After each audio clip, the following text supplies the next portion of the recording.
87% of realtors that get into the business get out of the business after 2 years. That does not exist in our world. We have massive visions around growing our businesses, and we are always looking to add talent to our world. We do everything in our power to ensure the people we surround ourselves with defy the odds, get into production, and build massive lives for themselves. We have interviewed some of the top realtors in the world. If you're a new realtor, a top producer, or CEO of a mega team, SalesBeast Podcast is your blueprint for success. With locations all across Canada, reach out to us to talk about partnership and opportunities. We are looking forward to it.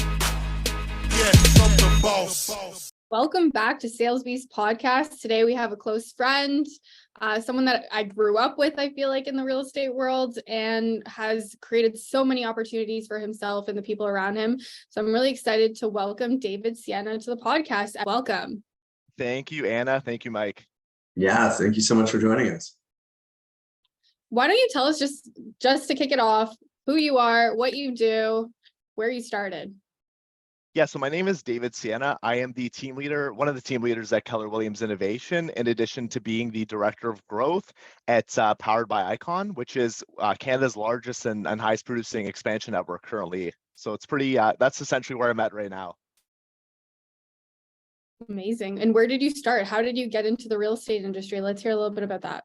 So it was definitely a mistake. Definitely did not mean to get into real estate, but essentially, as soon as COVID hit, I was working as a personal support worker while I was finishing up school.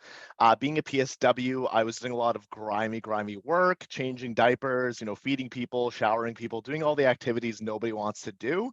Especially being in COVID, there were so many, obstacles in regards to actually doing your job. Where as soon as COVID hit, I was looking for other opportunities out there. Having a background in human resources and recruiting specifically, I actually came across a recruiting job with Ryan McLean, the regional director of Keller Williams Canada. And just after talking to him and learning about how he was a nurse and how, really lead generation became a lot easier after doing a lot of grimy work, I actually just took a position with him, helping him lead generate for other team leaders, evidently to recruit agents to Keller Williams. So essentially, I did start, it was a mistake, did not mean to intentionally get into real estate, but after learning about Ryan McLean's story about how he was a nurse, I felt like lead generation and cold calling and doing all the grimy work nobody else wants to do might be a good fit for me. Essentially, my story really propelled and grew from there when I booked over 600 appointments with 600 different agents over the course of roughly 8 months. From there, obviously, it's real estate's a commission sport. And at the end of the day, if people aren't being closed, like I mentioned before, if people aren't being closed, you're not getting paid.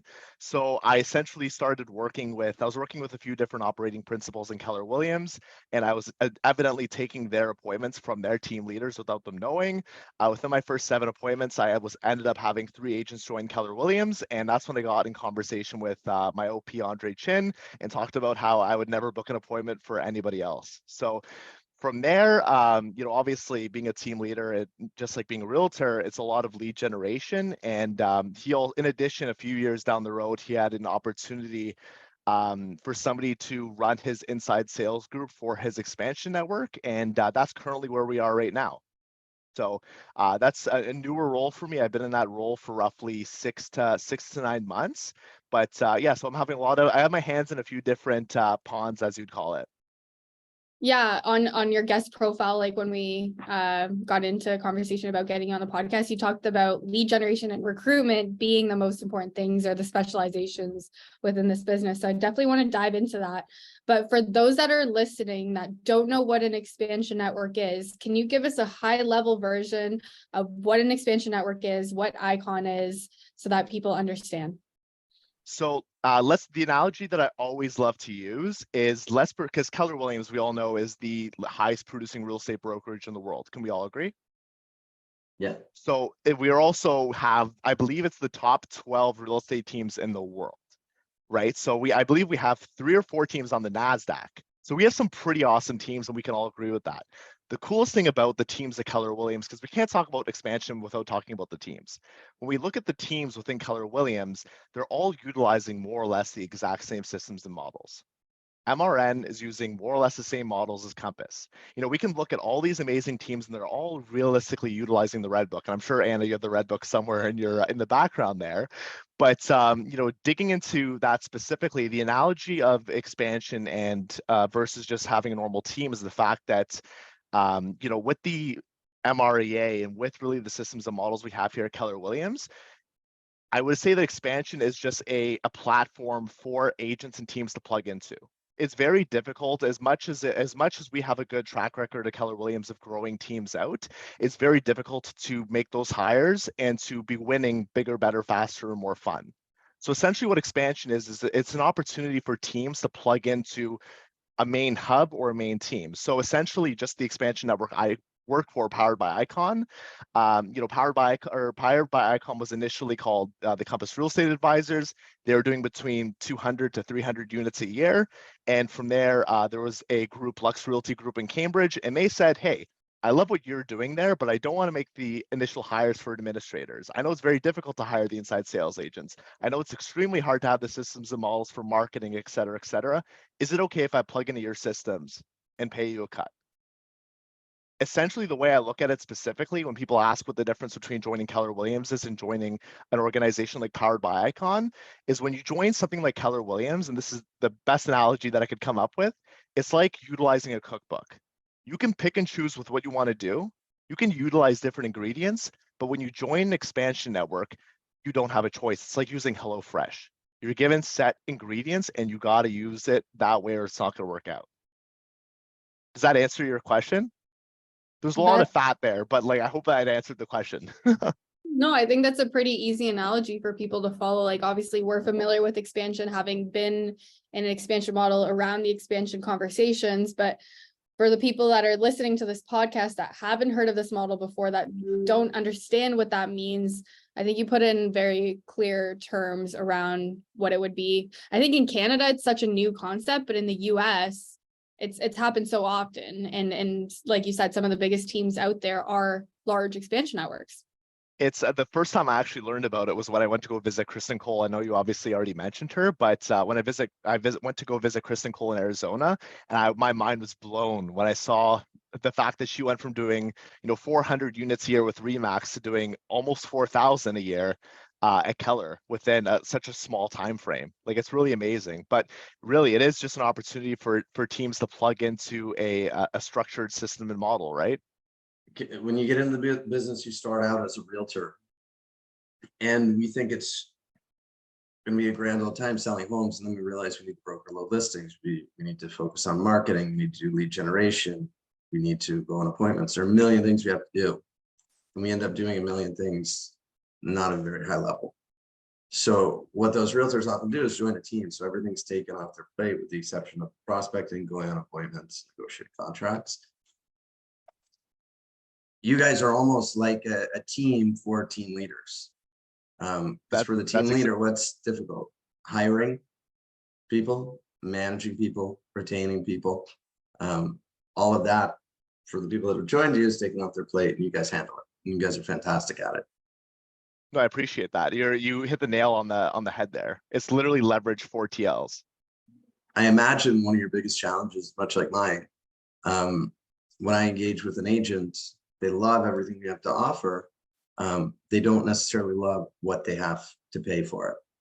The split. Absolutely. What does someone have to pay to be a part of you? And when you receive the objection, you're too expensive, which I'm sure you receive all the time. How do you overcome that? What's the value? So it really be depending on who you're. Sorry, I just gotta cancel this call here. But it really be dependent on who you're speaking with, right? Because if you're speaking for an agent looking to join a team, obviously as most teams are on a 50-50 split, right? And the analogy that I always love using is, you could be on a 95-5 at a different company, or you could be on a 70-30 at Keller with a cap.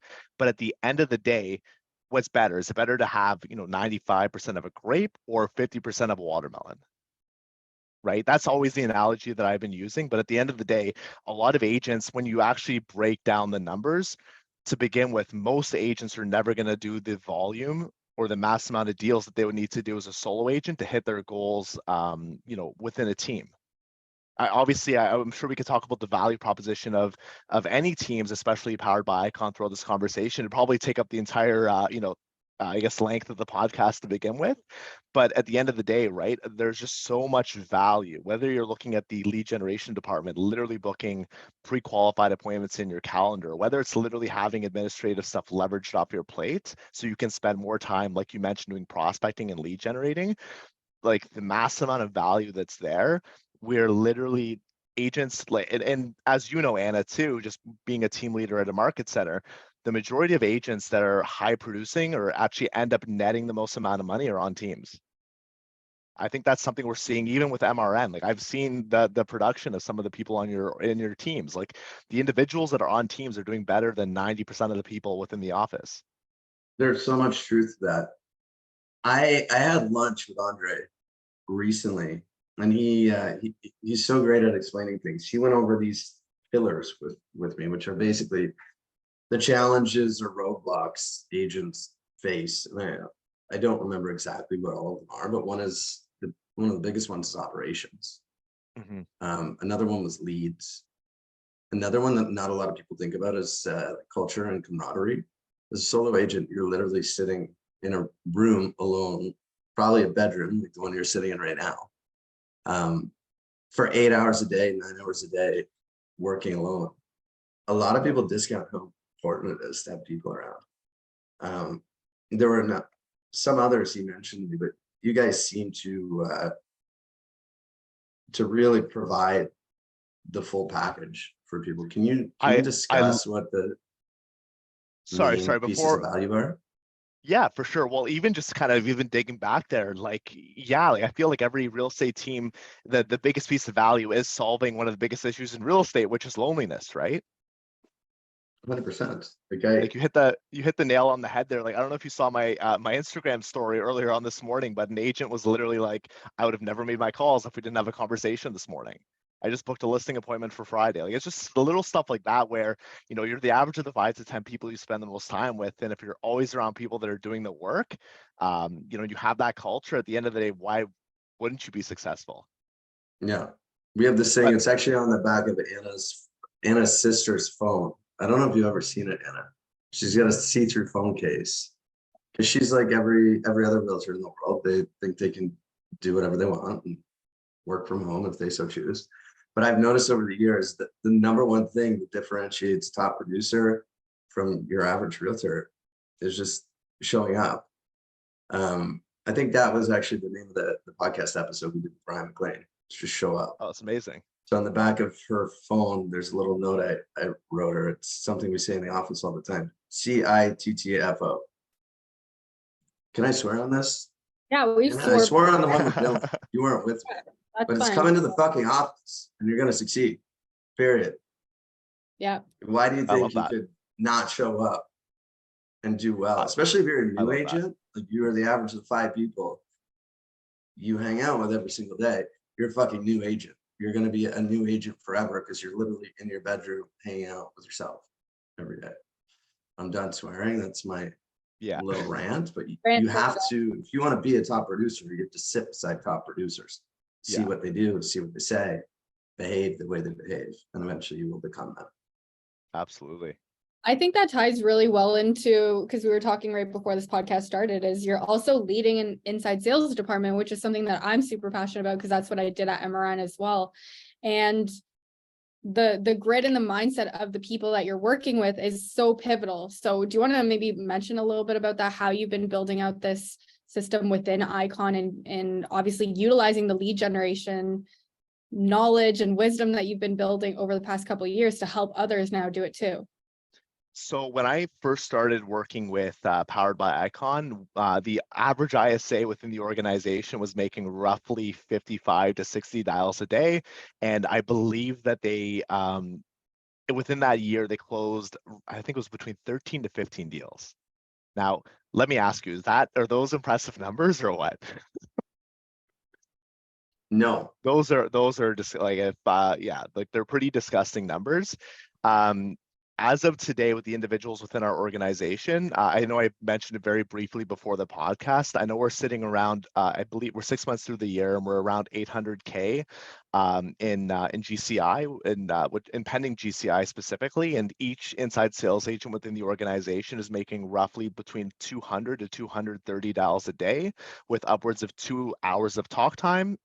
Just to name a few statistics, but when you're looking at inside sales agents, the average realtor does 2.7 deals a year. When you start looking at inside sales agents that are making above 100K, that's when you got a pretty good system going on. So, but I would have to peel back the banana a little bit, because at the end of the day, less than 12 months ago, they were making 60 dials per day on average, right? So the mindset was really the biggest thing. I'm not too sure if you know Jeb Blount. Yeah. My favorite book, the first book Andre actually gave me, was called Fanatical Prospecting. Mm. They go, and that's one of my favorite books to this day, better than Think and Grow Rich or any other famous book by Napoleon Hill. But essentially, in the book Fanatical Prospecting, they go through a variety of statistics about how salespeople always overestimate how many activities they're doing, how many calls they're making, and at the end of the day, we all know that everybody overplays their performance, correct? 100%. So when we start to dig into the agents, or at least the inside sales agents that I was working with, I was really a big mindset shift to get them to figure, okay, what's your, just even an economic model of how many dials you need to make in order to book an appointment, right? But it all does come down to, like you mentioned, Anna, like it does come down to mindset and what's the goal behind making the call. I can guarantee you, if I had a goal of making 50K hypothetically this year, I would never be working. It's like the agents that we meet on a daily basis. It's always about if we have a realistic goal in place, we're not going to be doing the work too much. So the big mindset I had with the inside sales agent, and really any agent joining the brokerage or the team, is we always need to 10x our goals. It's also, it's a pretty mediocre book by Grant Cardone, but I do like the main concept where if you are 10xing your goals at the end of the day, you're going to be needing to take mass amount of actions in order to hit that goal. Now, tying that to living a big life, I know the average realtor, doesn't do very much, but when you're telling an inside sales agent that they can make over 100K if they do, realistically I believe it's less than 50 deals, that's a pretty awesome life. So really, we were able to, and then obviously connecting what would you do with 100,000, or how would your life look? That's where things start to come together. Having the big why, as you would say, behind making those dials. That's fantastic. So working That's with one thing. You go. Sorry, I was just going to say, I heard you say real estate's a commission sport. It's also a contact sport. I should have worn everyone, if you're a realtor or if you're a team leader, you have to track that. That's one thing we started doing this year, actually, and our CRM is Follow Up Boss. It used to be a big problem on our team back like a couple of years ago. We would have people that wouldn't log into the CRM for a week. Now they all, based on their conversions, have a number of dials they need to make weekly into the CRM in order to hit their goals. And they get a text message every single day. You're supposed to do 400 dials this week. You did 0 yesterday. You're gonna have a rough week. Well, you let's got break 6 days down. left. Let's even just break down the numbers like very briefly. And Jeff Glover said this. I've heard him say this so many different times. He might have even said it. I believe on what's it called? One of the live trainings that you, Anna, had, and they're in Vaughan a little while ago. But one of the quotes that he loves, and I love too, is when you're on a team, and I know we kind of skipped over this a little bit past, but you're not doing any administrative work. You're doing 0 marketing. You're not doing any of the flashy work you don't need to worry about. All you're doing is picking up the phone or you're lead generating, going on appointments, etc. It's like you're only doing sales. So when you actually get down to the nitty gritty of it, if you're not booking an appointment a day, what the fuck have you done with your day? Like if you're not booking a listing or buying appointment with somebody who needs to buy or sell within the next 0 to 90 days, what have you done? Yeah, like seriously, if you haven't booked an appointment, seriously, what have you done? That's my favorite quote from well, you're and to take it a step to take it a step further, if you know what I mean, like you're unemployed. If you haven't booked an appointment a day, you're also unemployed. Right? So those are it, just even to get into the mindset a little bit more, like that's kind of the mindset I feel like everybody should be going into on a daily basis. If you're not booking an appointment, what have you done? Now, what do you do? I've noticed, so I still hop on the phones and book appointments to show my people I can still book appointments. I'm still There's boots on the never a ground. day I go in that room and sit. Like if I'm sitting there for a couple of hours, I'm booking something 1000% every single day. But I meet new agents who you see that they do the activities, they make the calls, and 2 months down the road, they haven't booked anything. What strategies do you have in place to help them overcome that? Person, I love that you said you're never, I love that you said you're never just sitting down, you're always working with them, because I have the exact same mentality when I'm working with, whether it's agents in the office or whether it's the inside sales agent specifically. Obviously I work with the ISAs on a daily basis. And, you know, if I'm not calling with them specifically, I'm showing them my numbers.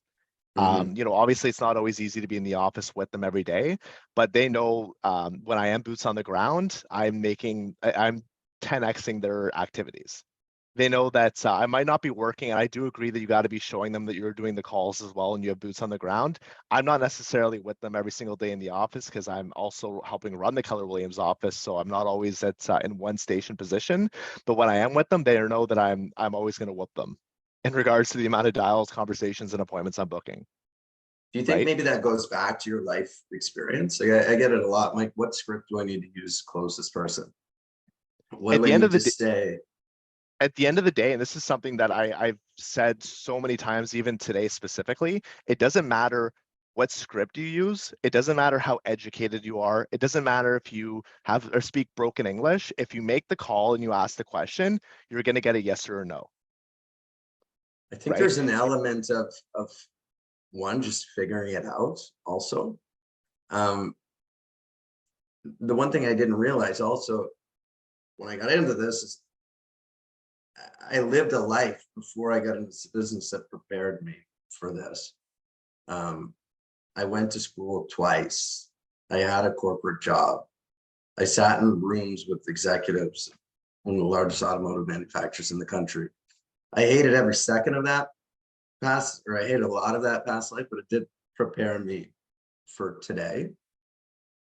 And when I get the question now, Mike, what do I need to do to be good at sales? How can I go close someone like you? Often what I'll do, I'll pull out my Audible, you know, it shows the stats. Yeah. It's like like in the last 5 years, I spent a month and a half on Audible learning about sales, mindset, marketing, this, that. How much have you spent on your Audible in the last month? You see nothing. If you really wanted to be good at sales, you'd invest the time in yourself to get good at it. And you would leverage resources that are available to us. Like the person I'm thinking of, when I was your age, I don't even know if there was YouTube. You can literally go on YouTube and someone will tell you exactly how to sign a listing. Come on. Or listen to podcasts like this, right? So, right? Like there's so much, I don't think it's a bad thing. There's so much information out there and people are spoiled. Where when I got started, the guy I went to work with couldn't sign a listing to save his life. So I had to go figure it out myself. The Red Book said, focus on listings. Then I had to figure it out. I'd also ask the question too, where is it agents actually being ignorant, or is it them just knowing what to do and just being lazy and not wanting to pick up the phone or go on the appointment specifically? I would say it's the lack of knowing what their why behind it is, number one. And then the lack of action, because we are pretty much spoon fed in this world. Like everything is given to us. We're, like you guys both said, information is so readily accessible to the point that people aren't doing the research or doing the steps necessary on their own to actually achieving what they want. And so I think it's really about understanding the why and understanding how to take action. Like, what is the path forward? And like, luckily for us, we all grew up in teams and with the people around us to tell us what to do and how to do it. But for those that don't know how to do it or don't know how to find the steps, I mean, Sales Beast is the number one place to look. Number two, YouTube or Google it. I would literally have a guy, one of my mentors, I would go on an appointment. He was an investor, so he didn't care if I sold the house or not, but certain situations he would want to buy that house. And the guy probably owns 400 apartments in Hamilton now. And he owned the company I worked for. So if I went on the appointment, I didn't get it signed, I'd come back and say, try my best. The next day he'd send me back no, I want this one. You go sign that listing and bring it back. Sorry, he doesn't want to move. And what do you want me to do? Go back. And he would literally keep sending me back. And I felt I was wasting my time and eventually got so fed up. The paperwork was signed, or I was going to spend a whole year going back to this man's house. Yeah. It's like, It's amazing. You have to do whatever it takes. You can't sit and bitch about being broke or poor or this is hard. And then you're too afraid or lazy to do something about it. Like if action literally solves every single issue in the world. You couldn't convince me that. Even my mindset right now is, if you were to call every single person in Hamilton right now, it's impossible. If you can, you know what I mean? And even if you do call everybody in Hamilton, you get no's around the board. There's all these other provinces you can call. You know what I mean? That's kind of that's always been the mindset. Even when calling, because I was like truth be told, I was terrified when I had to cold call agents that were making, you know, millions and stuff like that when I was brand new. But at the end of the day, I could call every single agent on my board, and I'd still be able to recruit on a different board. You know, you're bound to get yeses. People are in pain. They're not doing us favors. We're doing them favors. You might have went back to them 10 times, but at the end of the day, they only signed that paperwork because they're in some sort of pain. And maybe you were the pain. Maybe you're busting their balls where they're like, fuck, fine, I'll sign it and get out of here. I feel like to a certain extent that happens both from like the real estate perspective and from like the recruiting world. But we all know that we're doing things that are serving people in such an amazing way, like both to join the companies that we're a part of or to join the networks that we're a part of. We know that that can change lives. And then for people looking to buy or sell with us or invest with us, well, that can change lives as well, because you're putting someone in a position where they can own larger assets or they can have other opportunities, build wealth within real estate. So I totally agree with that point. Can I say a quick story? And this is crazy and this is like my first, because I'm going to be, truth be told, I keep my nose out of the transaction. As soon as that appointment's booked, I follow up with it, but I'm never meeting the individuals who are buying or selling. My nose is never on the finger of the pulse of the actual transaction. The one transaction that I actually kept my eyes on specifically was a 89-year-old individual who, do you know those cash offers that individuals go around knocking on the doors or dropping off the flyers? Yeah, So or whatever. Yeah, so exactly. So essentially, a month before we signed the listing with him specifically, he actually signed some paperwork to agreeing to sell his property for $600K. For whatever reason, he ended up not going through with it just because of supposedly for health reasons. He recently sold for 1.3 million. This was an older guy who is literally taking advantage of, because this company was just trying to make a quick sale off of him, obviously buy that asset up, and it sold for over, like literally over double. So we're definitely doing, but was it uncomfortable to make that call? Absolutely. It may have taken the ISA 30 minutes to call that name and just to start off with, right? I feel like we always, just from a mindset perspective too, once we're on it, when we cold call people or we make those calls and we follow up, we might be wasting hours making the call or getting into the groove when we know that the person on the other line is going to forget about us within 2 minutes. Oh yeah. They might tell us to fuck off. At the end of the day, they're not going to remember, just we are, right? So it's just a mindset. Who cares? They're not influenced by it. Why should we be, right? You're never even going to meet that person. Why? You know what? And even if you end up calling them again, who cares? Yeah.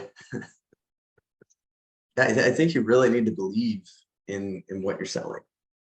That experience you just mentioned me should make you believe going forward in the product that you sell.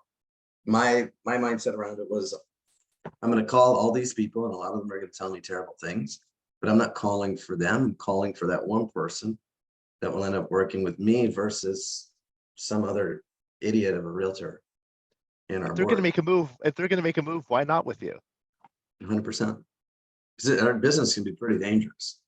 Your average, the barriers to entry in our industry are so low. You spend 4 months in school and then you're licensed. 87% of people, 87% of people leave the business within the first 18 months. Why would somebody want to work with somebody like that? That's the amazing thing about this business. Obviously, it's hard because 80% of the people aren't willing to stick with it, or they're not capable of sticking with it. But how beautiful is it when you make it to the other side and you're in the 13%? It's like child's play. It's one of the easiest businesses to make money in. There's no traffic in the extra mile. 100%. Take the extra mile. There's no one on it. Absolutely.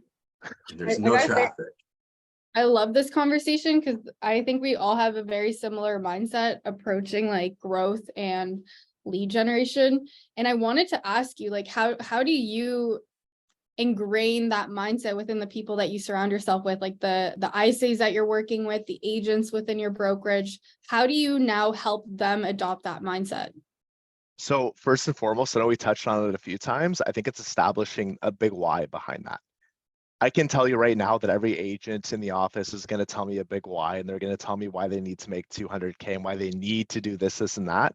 The percentage of agents that are actually willing to do the work is slim to none, and I am sure we can all agree on that, because their big why doesn't make a difference, or it isn't going to make a difference in their lives, and it's not going to make a difference in anybody else's lives. I feel like the individuals, and truth be told, I'm more than happy to share with this. We didn't just have one great ISA off the bat. For every good ISA we have on the team, I've had to fire 5. A lot of people, you don't know whether or not people are actually going to do the activities till they're in the role.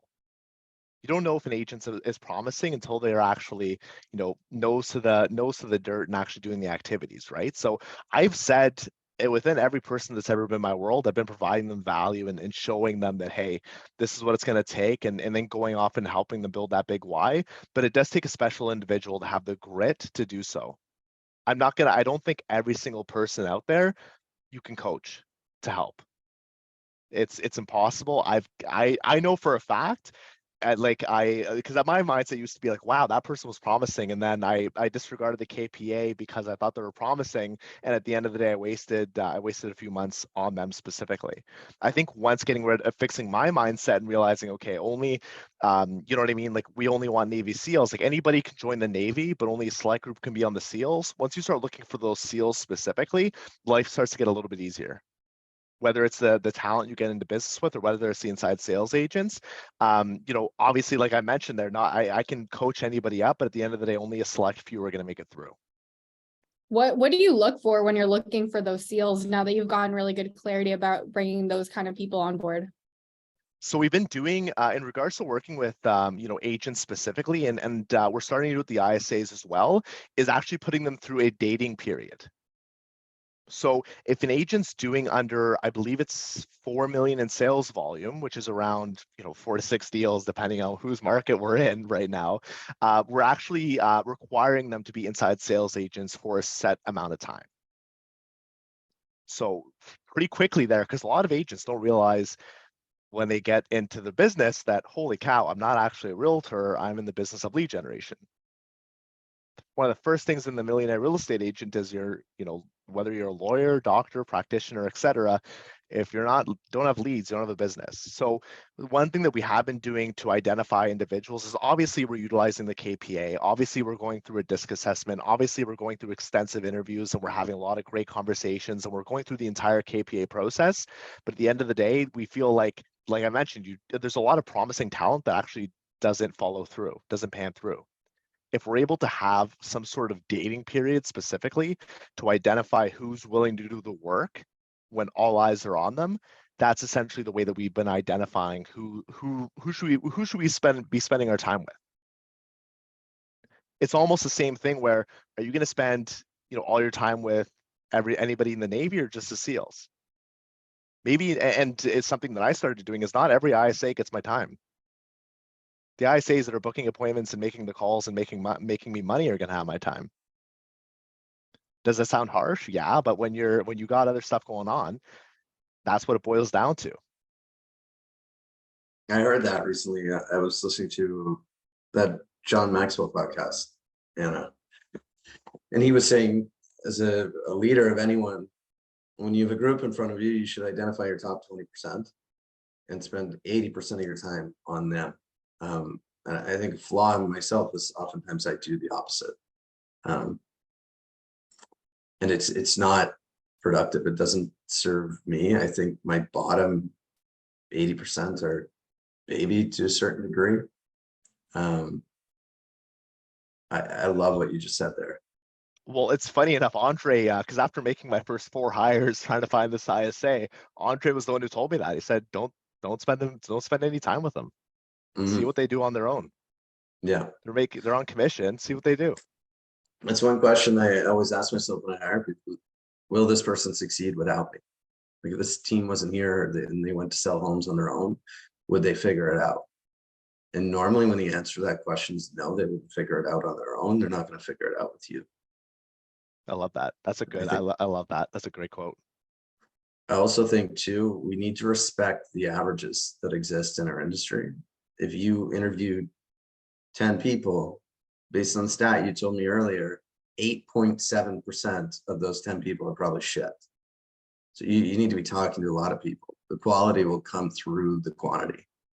If you want one stud of an agent who can go from never selling a house before ever to producing 30, 40 ends within 18 months, you probably need to hire 10 people.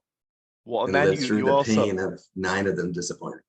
it also circles back to the conversation of do the people in your world ever see you grind and work hard and lead generate? You know how many people we have to call to find those individuals that have that motivation to take the conversation with you? Yeah. It's not easy. Simple, not easy, right? For sure. Yeah, it's a lot of time and energy, but I always come back to one of the quotes that Mike and I talk a lot about often is like the pain of discipline versus the pain of disappointment. And pain of disappointment, as hard as it is, people will often go that route because they don't want the pain of discipline. They'll let themselves down. They won't bet on themselves, and they'll bet on everyone else but themselves to achieve what they need to achieve. You know, maybe some days that working from home isn't bad, eh, Mike? Yeah, no, 100%. Yeah, I heard this thing. I was actually at a Glover event. I'll butcher it if I try and come. We can't hear you, Mike. You can't hear me? We can hear you When better you now. stepped out, now we can hear you. Okay. I was gonna say I'm gonna try and find. I actually found it. I heard this thing. You guys just reminded me of it. I heard Maxwell say it at this Glover event, and I see it with a lot of agents. Let me see if I can find it. But he was talking about how he was at an event and someone came up to him and said, "John, I want to be like you when I grow up." I don't know who wouldn't want to be like him when he grows up. And I won't say it as eloquently as he did, but it was something like, you don't get to be me unless you do the do that I did. And you're like not unlikely to be willing to do the did. And if you're not willing to do the did, you're just in a bunch of, or you're just in deep doo-doo or something along those lines. And I see that so much. Like everyone want to be David. Oh my God, it'd be sweet to be Anna. Everyone loves Anna. Anna's crushing it. Anna's running events. Anna's got a podcast. Everyone thinks Anna's amazing. Anna had to shovel shit for years, and I watched it with little to no payoff for it. Do you really want to be Anna? Maybe it'd be nice just to wake up as Anna today. Most people aren't willing to do what you guys did to get where you are. Most people aren't willing to do what Andre did. Most people aren't willing to do what anyone on this podcast we've ever interviewed just want to do. Do you know what's exciting too? You know that hockey stick effect that we see in the book, The One Thing? I feel like none of us are actually on that trajectory. Like none of us are even there right now. We're going to look back at this podcast and we're going to be like, shit, we're still, if the exponential thing is over here, we're still over here. That's what I feel like right now. The payoff is 100% confidence in with everyone on this podcast. And I think so many realtors lack this. Like, why do the 87% get out? It's because they expect immediate results and they stop working. It's before they get to the hockey stick and see the exponential growth. It's the 2 feet from gold. The 87% could have worked another day and tripped on the gold and seen their business explode. In my business, it was 8 months before I ever got a paycheck. And yes, I wanted to quit. It was 5 months before I ever sold a house. Between the 6 month mark and the 18-month mark, I sold 52 homes. If I had quit, that would never have happened. Amazing. For That's some unreal. people, that takes longer. Yeah. Like, what if it took you 2 years to figure it out? And then from 2 years to 3 years, you sold 30 homes and made 600 grand. Would that be okay? Would it have been worth it to stick around? Probably. Do you guys think it's because of like the society that we live in that everyone wants that instant gratification? Like if I order something, I actually ordered something on Amazon last night and it got delivered like 9 a.m. this morning, like not even 12 hours after I ordered it, it was on my doorstep. So what do you think contributes? It almost reminds me of that quote, you know, strong men create, you know, that quote that I'm getting at right now, like weak men create, and I'm just going to go, I don't even know if this is exactly word for word correct, but it's essentially, you know, weak men create, you know, tough times create, you know, tough men or strong men, whatever, and then tough men create, you know, easy times, you know, that, and that's that whole circle. And I Yeah. feel like right now we're in that state, just in like being in I know Anna just wrote it down for me, I kind of butchered it, but you can clip that out. But at the end of the day, it really does go to show that you know, right now I feel like we are in like easy times, and things are starting to become a little bit more tough. And I'm sure we're all seeing that in regards to like literally everything within this Canadian society, right? Like it's so easy. It was so easy to get things back then, and they're still making it pretty easy to grasp on things, right? Yeah, I I just think think that our generation is not well positioned to handle it. Like that's if what I I was. look Yeah. at it, like Anna, you're a little younger than me. David, not sure how old you are, but for me, I went to school and missed the 2008 financial crash. When I got out, things were okay. And we've been in this bull market cycle ever since.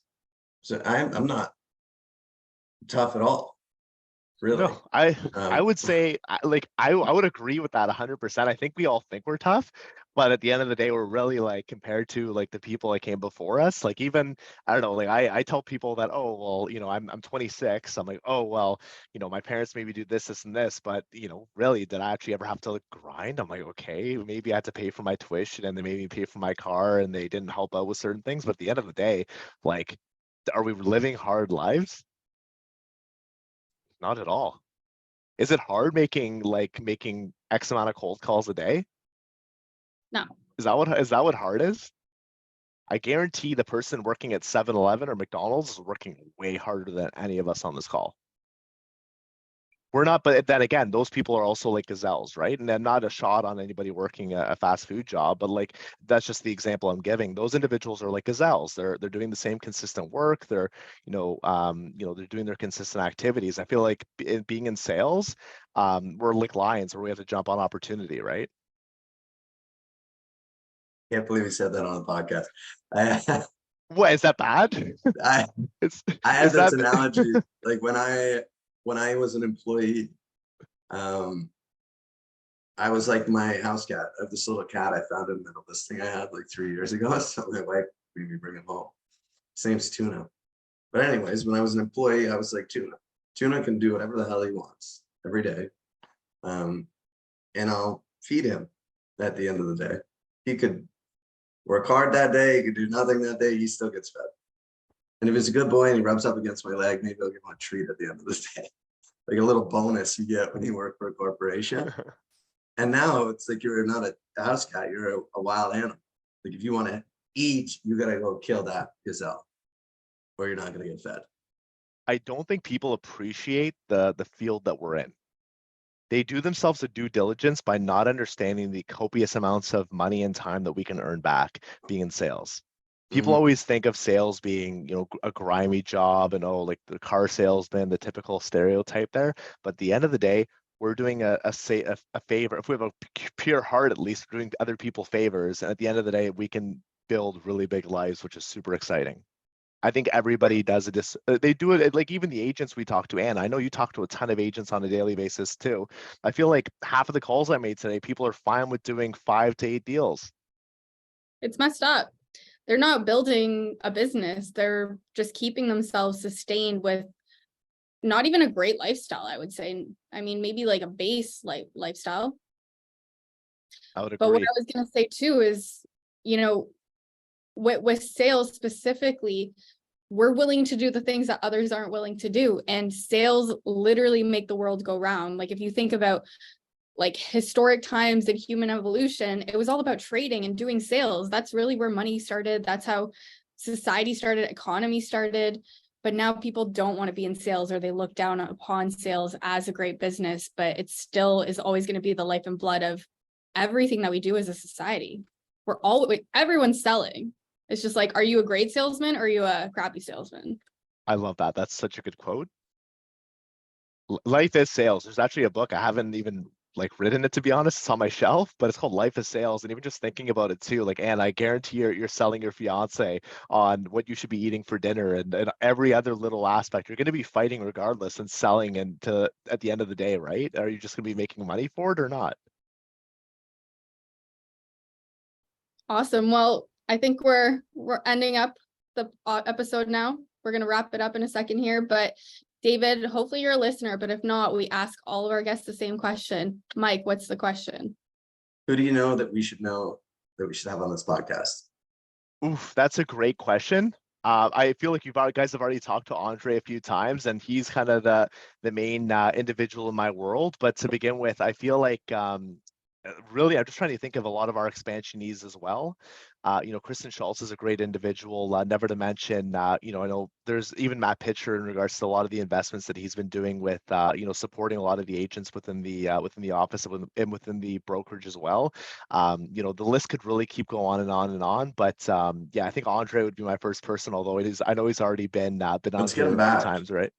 I We'll think get him that's back. the sign. That's the first person that came to my mind. I already knew that he's been on here, but I'm like, that's probably the next person to roll back. I want to say Nice. he We was just had probably Dylan one 3 of- times. We got to get Andre to 3. Yeah. He I deserves was it. going to say he was probably one of our first 10 guests, I want to say, and it's been 3 years, so it's about time. Wow. Things have changed a lot. He just had a baby. We need to get all the updates here. Yeah, he's definitely provided me a ton of opportunity, and I mean, just allowing me to.